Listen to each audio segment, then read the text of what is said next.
ৰঙিয়াৰ হৰিয়াণ্ডাপ টোকান কটাত চাঞ্চল্য শিৱ মন্দিৰৰ চৌহদত প্ৰত্যক্ষ সন্দেহজনক সামগ্ৰী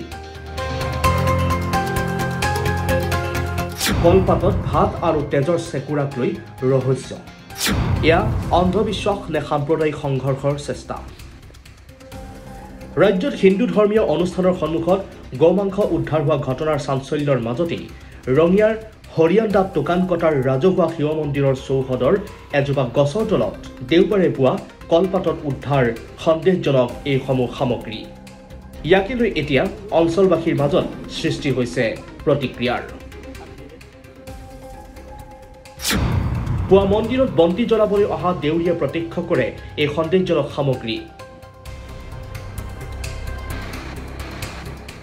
মন্দিৰৰ চৌহদত থকা এই গছজোপাৰ তলতেই এনেধৰণে কলপাতত ৰাখি গৈছে ভাতৰ লগতে এয়া তেজৰ চেকুৰাৰ দৰে সামগ্ৰী মন্দিৰৰ দেউৰীয়ে প্ৰত্যক্ষ কৰাৰ পাছতে খবৰ দিয়ে অঞ্চলবাসী মন্দিৰৰ চৌহদলৈ আহি প্ৰত্যক্ষ কৰাৰ পাছতে সৃষ্টি হ'ল ৰহস্যৰ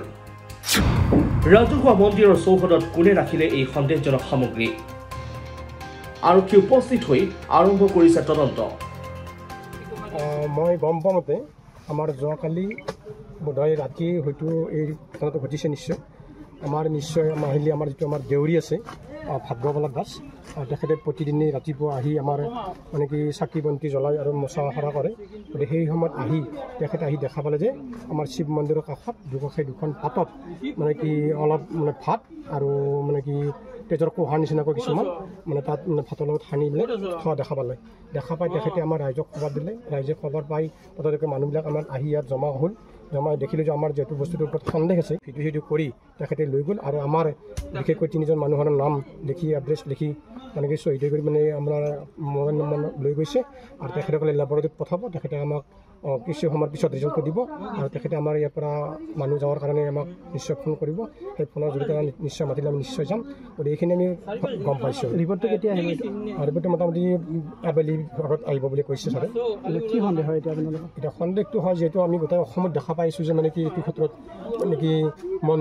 মন্দিৰত সন্মুখত কিবা গৰুৰ মাংসৰ সহিতে বস্তু বান্ধি থোৱা মানে গম পাইছোঁ বা মাংসৰ টোপোলা দেখা গৈছে নিউজত দেখা পাইছোঁ টিভিত দেখা পাইছোঁ সেইভাৱেই আমি ভাবিছোঁ নিশ্চয় সেনেকুৱা হয়তো কোনোবা দুষ্কৃতিকাৰীয়ে এইটো কাম কৰিছে সম্প্ৰতি সন্দেহজনক সামগ্ৰীখিনি আৰক্ষীয়ে উদ্ধাৰ কৰি পৰীক্ষাগাৰলৈ প্ৰেৰণ কৰিছে কিন্তু কোনে কৰিলে এনে দুষ্কাৰ্য কাম পিছে অঞ্চলবাসীয়ে সন্দেহ কৰাৰ মতে হয় নেকি ইয়া গোমাংস অৱশ্যে সন্দেহজনক এইসমূহ সামগ্ৰী পৰীক্ষাগাৰত পৰীক্ষা কৰাৰ পাছতহে ওলাব প্ৰকৃত ৰহস্য কিন্তু কোনে কৰিলে এই দুষ্কাৰ্য তাক লৈ এতিয়া প্ৰশ্ন অঞ্চলবাসীৰ